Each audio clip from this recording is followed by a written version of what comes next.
प्यारे विद्यार्थियों, पूर्व वीडियो में आप लोग निराला जी के जीवन परिचय के साथ साथ उत्साह तथा अट नहीं रहे कविता की रूपरेखा के साथ जुड़े।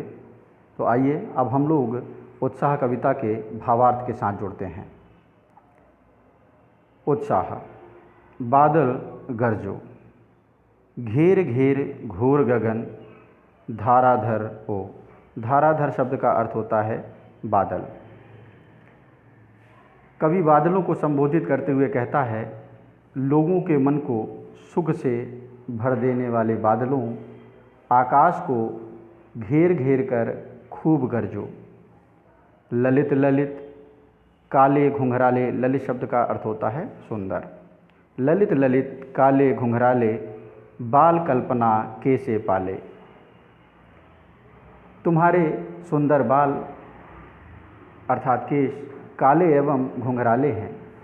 ये कल्पना के विस्तार के समान घने हैं, अर्थात काले एवं सघन बादल अत्यंत दूर दूर तक समूचे क्षितिज पर फैले हुए हैं। विद्युत छवि उर्मे कवि नवजीवन वाले।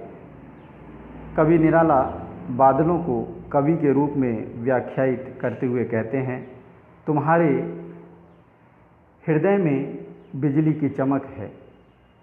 जैसे बादल वर्षा करके सभी को नया जीवन प्रदान करते हैं, पीड़ित प्यासे जन की इच्छा पूरी करते हैं, उसी प्रकार तुम अर्थात कवि भी संसार को नया जीवन देने वाले हो।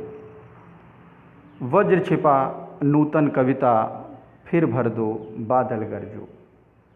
जिस प्रकार बादलों में वज्र छिपा है, उसी प्रकार तुम अर्थात कवि, तुम भी अपनी नई कविता में अथवा भावनाओं में वज्र छिपाकर नवीन सृष्टि का निर्माण करो, अर्थात समूचे संसार को जोश से भर दो। आइए अब इस अंश में हम लोग शिल्प सौंदर्य देखते हैं। बादल कवि निराला का प्रिय विषय है। बाल कल्पना कैसे में उपमा अलंकार का प्रयोग है। घेर घेर ललित ललित में पुनरुक्ति प्रकाश अलंकार का प्रयोग है। विद्युत छवि में रूपक अलंकार है। बादल का मानवीकरण हुआ है। भाषा में जोश और आवेश का प्रवाह है। विकल विकल उन्मन थे उन्मन।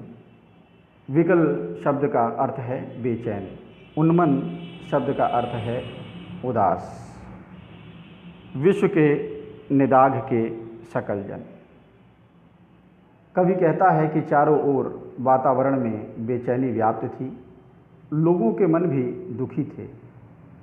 इसलिए वह बादलों को कहता है, लोगों के मन को सुख से भर देने वाले बादलों, आकाश को घेर घेर कर गरजो। संसार के सभी प्राणी भयंकर गर्मी, निदाघ शब्द का अर्थ है गर्मी के कारण बेचैन और उदास हो रहे हैं। आए अज्ञात दिशा से अनंत के घन। आकाश की अज्ञात अनजान दिशा से आए हुए घने बादलों, तप्त धरा जल से फिर शीतल कर दो बादल गरजो। आकाश की अज्ञात अनजान दिशा से आए हुए घने बादलों, तुम बरस कर गर्मी से तपती धरती को फिर से ठंडा करके लोगों को सुखी कर दो। आइए अब इस अंश में हम लोग शिल्प सौंदर्य देखते हैं। बादल का मानवीकरण होने के कारण यहाँ मानवीकरण अलंकार है। संबोधन शैली से काव्य में विशेष आकर्षण आ गया है। विकल विकल में पुनरुक्ति प्रकाश अलंकार है। काव्य का स्वर ओजस्वी है। धन्यवाद।